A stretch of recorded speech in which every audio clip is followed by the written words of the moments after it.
आपको पता है ब्रिटिश सरकार ने भारत का सिर्फ नुकसान ही नहीं बल्कि कुछ ऐसे काम भी किए जिनका फायदा आज भी हम उठा रहे हैं। आप इमेजिन करिए, रेलवे, शिक्षा, प्रशासन और कानून जैसी चीजें अगर नहीं होती तो आज भारत कैसा होता। तो आज मैं आपको ब्रिटिश सरकार द्वारा दिए गए 10 बड़े कामों के बारे में बताऊंगा, जिनको शुरू तो ब्रिटिश सरकार यानी कि अंग्रेजों ने किया था, लेकिन भारत आज भी उन्हें अपने इस्तेमाल में ले रहा है।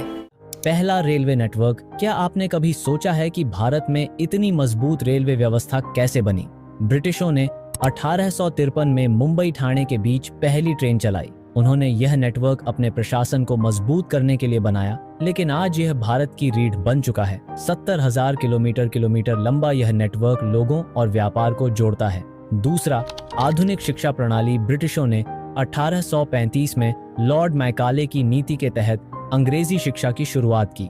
इससे भारत को अंतर्राष्ट्रीय स्तर पर शिक्षा और शोध में आगे बढ़ने का अवसर मिला। आज भी हमारी शिक्षा प्रणाली ब्रिटिशों द्वारा स्थापित विश्वविद्यालयों और स्कूलों पर आधारित है। तीसरा, प्रशासनिक ढांचा।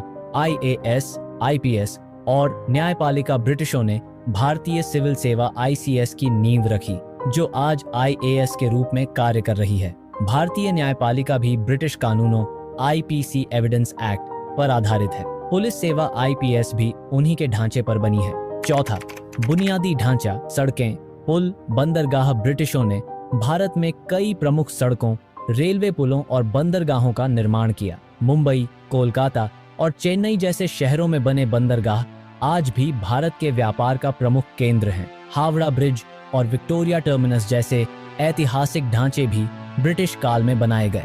पांचवा, जल आपूर्ति और सफाई व्यवस्था। ब्रिटिशों ने मुंबई, दिल्ली और कोलकाता जैसे शहरों में पानी की आपूर्ति और सफाई व्यवस्था की शुरुआत की। उन्होंने आधुनिक जल निकासी प्रणाली विकसित की, जिससे शहरों में स्वच्छता बनी रही। छठवां, आधुनिक कानून और न्याय व्यवस्था।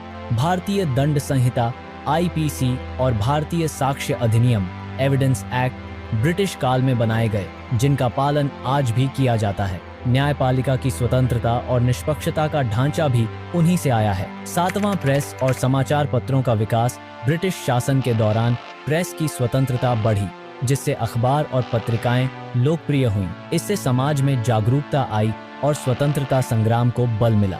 आठवां, आधुनिक बैंकिंग प्रणाली। ब्रिटिशों ने भारत में बैंकिंग व्यवस्था की नींव रखी। Bank of India, reserve bank of India जैसी संस्थाएं ब्रिटिश शासन के दौरान स्थापित हुईं, जो आज भी हमारे वित्तीय तंत्र का हिस्सा हैं। नौवां, संसद और लोकतांत्रिक प्रणाली। ब्रिटिशों ने भारत में संसदीय प्रणाली की शुरुआत की। सरकार की कार्य प्रणाली और विधायी प्रणाली उन्हीं के मॉडल पर आधारित है, जिससे भारत में लोकतंत्र मजबूत हुआ। 10वां, डाक और टेलीग्राफ प्रणाली। ब्रिटिशों ने डाक सेवाओं और टेलीग्राफ प्रणाली का विकास किया, जिससे पूरे भारत में संचार आसान हुआ। आज की टेलीफोन और मोबाइल नेटवर्क की नींव वहीं से पड़ी थी। इतिहास से हमें सीखना चाहिए कि कैसे बदलाव समाज को प्रभावित करते हैं। ब्रिटिश शासन ने हमें कई व्यवस्थाएं दी, लेकिन असली ताकत इस बात में है कि हमने इन्हें अपने फायदे के लिए कैसे अपनाया। अब यह हम पर निर्भर करता है कि हम इन संसाधनों का उपयोग कर अपने देश को और भी बेहतर बनाएं।